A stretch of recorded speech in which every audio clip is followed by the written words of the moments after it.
এই মাদকের ভয়াবহতা থেকে আমাদের তরুণ প্রজন্মকে রক্ষা করার জন্য আমরা সামাজিকভাবে অনেক কর্মসূচি গ্রহণ করেছি এবং করে যাচ্ছি।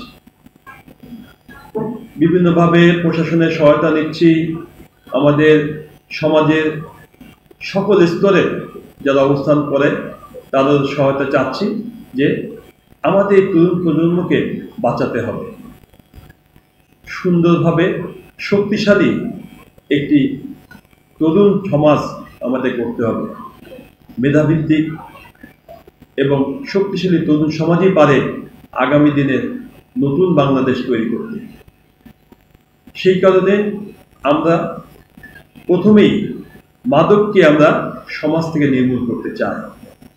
আসলে কতটুকু এগিয়ে আছি বা আমাদের অ্যাক্সেস কতটুকু আছে আপনাদের আমি মনে করি তরুণ একটা ঘুমন্ত গ্রেনেড। তরুণ মানে কি? ঘুমন্ত গ্রেনেড। বাংলাদেশের ইতিহাসে যতগুলি সত্য মিথ্যার লড়াই হয়েছে, বৈষম্যবিরোধী আন্দোলন, শিশু আসিয়া ধর্ষণ কাণ্ড, যার বিচার আমরা আজ পর্যন্ত